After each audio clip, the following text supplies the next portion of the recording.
தேர்தல் அரசியல் வியூகம் பிரசாந்த் கிஷோர் வந்து அதிமுகவும் பாஜகவும் ஒன்று சேர்ந்தா விஜய் ஒன்று சேர்ந்து தேர்தலில் போட்டிட்டா விஜய் வந்து நல்ல எதிர்காலம் இருக்கிற மாதிரி விஜயை பிடிச்சி அவர் பேசியிருக்காரு. அதை பற்றி இல்லைங்க, இப்போ அவர் வந்து விஜய்க்கு வந்து இப்போ வந்து ஒரு ஐடி, அதாவது ஒரு தேர்தல் வியூகம் இருக்கிறவராக அவர் வந்து பணியாற்றுவார். அவருடைய கருத்தை அவர் சொல்கிறாரு. அது வந்து அவங்க கட்சியுடைய கருத்தாக இருக்கலாம். ஆனால் தமிழ்நாட்டு மக்கள் தான் ஒட்டுமொத்த எஜமானர்கள். நீங்கள் வந்து பார்த்தீங்கன்னா திமுகவுக்கு மாற்று அண்ணா திமுக தான். அதான் பொதுச்செயலாளர் என்ன சொல்லியிருக்காரு, இன்னைக்கு எதிர்கட்சிகள் இருக்கலாம், ஆனால் பிரதான எதிர்கட்சி அனைத்து அண்ணா திராவிட முன்னேற்ற கழகம் தானே. ஏன்னா அந்த ஒரு அடிப்படையில் பிரதான எதிர்கட்சி இந்த அடிப்படையில் மக்கள் வந்து முழுமையான ஆதரவு எங்களுக்கு அளிப்பதன் மூலம் மீண்டும் வந்து அம்மாவுடைய அரசு பொதுச்செயலாளர் தலைமையில் மலரும். இது வந்து பொதுவாக வந்து 2026 நடக்க போகிற ஒன்று. அதனால் புதுசாக கட்சி ஆரம்பித்தவங்க அவங்க பொறுத்தவரை அவங்க கட்சிக்காரர்களை திருப்திப்படுத்துறதுக்கு, அவங்க சந்தோஷப்படுத்துறதுக்கு அவங்க வந்து எல்லாமே வந்து இது மாதிரி கருத்துக்கள்லாம் சொல்லலாம்.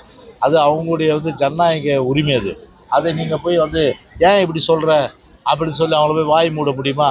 பிரசாந்த் கிஷோர் நீ சொல்லாத அப்படி சொல்ல நான் வாய் மூட முடியுமா? அவரு அவங்களுக்காக வந்து ஒர்க் பண்ணுறாரு, அவர் அப்படி தான் சொல்ல முடியும். ஆனால் நிதர்சனமான உண்மைன்றது என்ன, திமுக கடத்தையும் 3% வாக்கு வித்தியாசம் தான் வந்து இதில் சட்டமன்றத்தில். இப்போ நீங்கள் வர காலம் பார்த்தீங்கன்னா இப்போ வந்து 20% அளவுக்கு வந்து ஆன்டி இன்கம்பன்சி 25% தமிழ்நாட்டு மக்கள் ஒட்டுமொத்தம் எதிர்ப்பில் இருக்காங்க. அவங்க டிஎம்கே வாக்கு அவங்க ஊர்னாலும் சரி, இந்த 25% ஒட்டுமொத்தமாக எதிர்ப்பான வாக்கு எங்கள் கட்சிக்கு தான் வரும், அண்ணா திமுக தான் வரும்.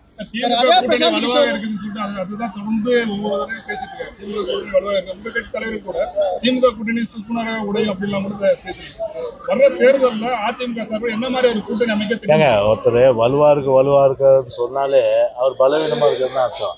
வலுவாக இருக்கவங்க யாருமே வந்து வெளிப்படையாக சொல்ல மாட்டாங்க. அது முதல்ல தெரிஞ்சுக்கணும்.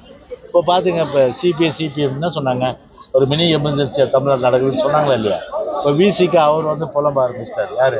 திருமாவளவன். இப்போ நாள் நெருங்க பார்த்தீங்கன்னா அந்த கட்சியிலேருந்து அந்த கூட்டணிலேருந்து பல குரல்கள் பல புலம்பல்கள் எல்லாம் வரும்.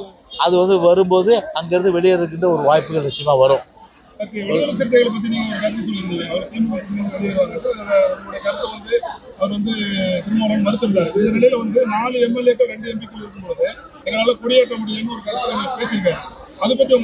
அவர் சொன்ன கருத்தை வச்சு நான் சொன்னேன். அவருடைய புலம்பல்ல, அவருடைய அதிருப்தி, அவர் கட்சி கொடி கூட மதுரையில் ஏற்ற முடியல, எங்கேயும் வந்து பார்த்தீங்கன்னா அதிகாரிகள் மதிக்கிறதில்ல, எந்த வேலையும் ஆவறதில்லைன்றது சர்டிஃபிகேட் கொடுத்துருக்காரு. அதை வச்சு நான் சொன்னேன், இன்னும் 10 மாதம் இருக்குல்ல, லெட்ஸ் வெயிட் அண்ட் சீ.